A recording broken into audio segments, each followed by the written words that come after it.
Hello everybody, my name is Mason and welcome back to another video. Today we're going to be talking about how to make your first short film. This is for amateurs, beginners, people who want to start filmmaking. I'm going to go through pre-production, production, and post-production and explain how you can make your first ever short film. First things first, we have pre-production, and for those of you who don't know what that even is, it's basically what you do when you're planning your film and before you even start using your camera and shooting the movie. This includes shot listing, storyboarding, and writing your script.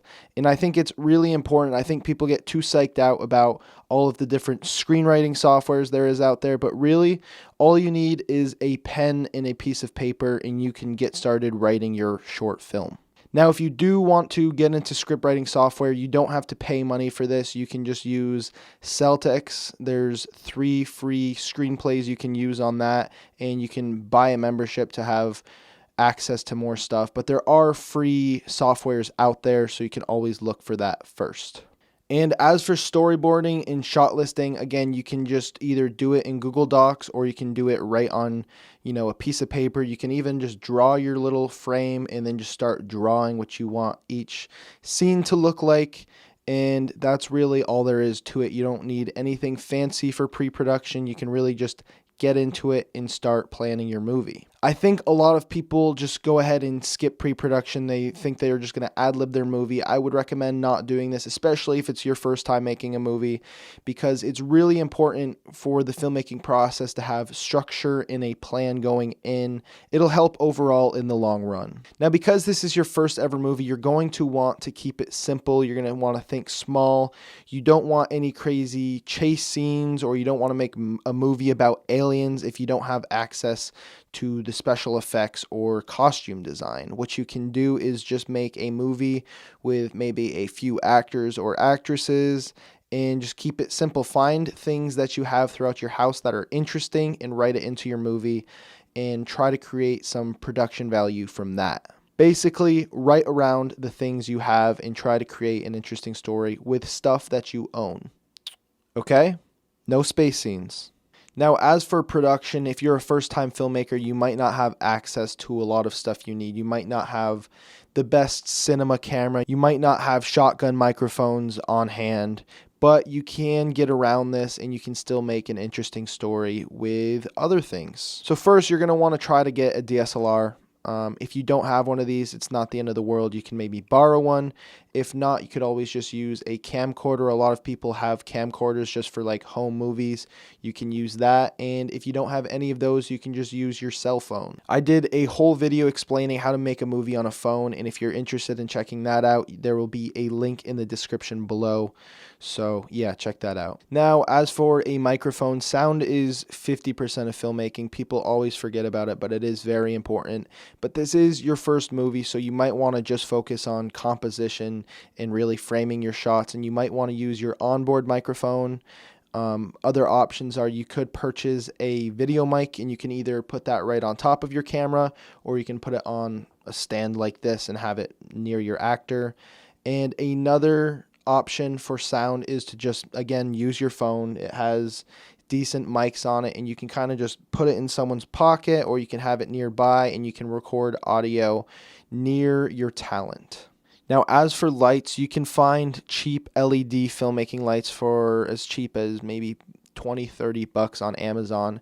But if you don't even want to spend that much money, I would recommend just going to Lowe's or Home Depot and just picking up some work lights. You can bounce this off of a white piece of cardboard or poster board, and you can use it to bounce light off to get some soft light, or you could just use the harsh light and use a can light. To be honest, I'm using just a $5 can light to put light on my face for this video. And yes, I do have some gels in the back on some LEDs, but just for the lighting on me, it is a $5 can light. Now, if you are using an external microphone, if you're using audio that isn't connected to your camera, you are going to need a slate. That's when you see those little clacker sticks. That's what a slate is. It's important for syncing audio in post-production. Now, let's say you don't have a slate and you want to make your movie right now. What you can use is a clap. Honestly, I use a clap way more than I should. I should slate, but most of the time I'm just clapping in front of the camera. Now, when you're making your movie, you're going to want something that's called coverage, and this is basically different shots covering your scene. So if you have two characters having a conversation, I think you need at least 3 different angles for coverage. You're going to want a shot of one character, a shot of the other character, and you're going to want a master shot or a wide shot of both characters together. Coverage can make or break whether or not a scene succeeds. If you don't have the coverage to hide a mistake or to get a better angle, your movie overall is going to suffer, and it's really, really important to get a lot of shots. Get more coverage than you actually think you need. Now, let's say you're trying to make a movie and you can't find any actors or actresses. What you can do is, ask your friends. If you can't get any of your friends on board, ask your family members. And if you can't get any of them on board, act with yourself. I've done several projects where I was the cinematographer and the actor, and it worked out all right. You can use a stand as something to mark focus with and frame the shot, and then you get it out of the way and you're good to go. You're ready to act and you're ready to get that shot. And let's say you don't want to act in your film, you could always do some stop motion animation or a POV type film, kind of like Hardcore Henry, something like that, where it's like the first perspective. It's kind of interesting and it's pretty unique. A good editor is better than a good editing software. This is something I was told by my editing professor in film school, and it is very true. You could make a really, really good movie with iMovie or even Windows Movie Maker. If you have something free and you're making your first short film, then go ahead and use one of those free softwares and get an idea of how to edit. I'm not going to go into how to edit because there are so many resources on YouTube. So just literally Google how to edit in Windows Movie Maker or how to edit in iMovie, and you'll be set and good to go. Now, when you're editing, it's really important to have, a good layout. You want to be organized. You're going to want to label your footage, and you're going to want to know where every individual shot is, especially if you're using external audio, because you're going to need to sync up that audio, and you're not going to want to just spend all your time in post-production looking for a certain sound bite or shot. Now, for you first timers out there, you're making your first short film, cut. A big issue with beginning filmmakers is pacing. This is something I still struggle with, but you might really like how a shot looks and you let it drag on and then you realize it's a 20-second shot. Cut that shit up. Usually when you make your first movie, if it's 5 minutes, it probably could be 3 minutes and you probably could cut out a lot of stuff. Pacing is really important for keeping the attention of the audience, and if you make your movie just super slow, they're not going to really get into it. So be sure to have some quick pacing and cut a lot of garbage out that you just don't need in your final cut.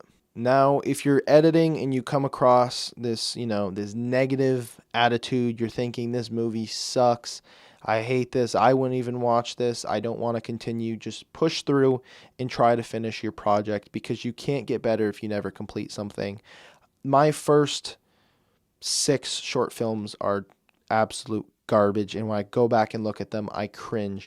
But I push through, and I like to think that I've improved a lot since then, and I know all of you guys can as well. So that leads me to my final tip, which is rinse and repeat. You made your first film, congratulations, but don't stop there. Keep making films and keep improving. And that's all from me. I hope you guys enjoyed this video. If you did, be sure to leave a like below and subscribe. Subscribe for sure if you guys are beginning filmmakers, because I have a lot of filmmaking tips and movie related content on this channel. I talk about movies all the time. I give some filmmaking tips, and I have a lot of fun doing it. So yeah, subscribe, click the bell for some notifications, all that good stuff. See you guys next time.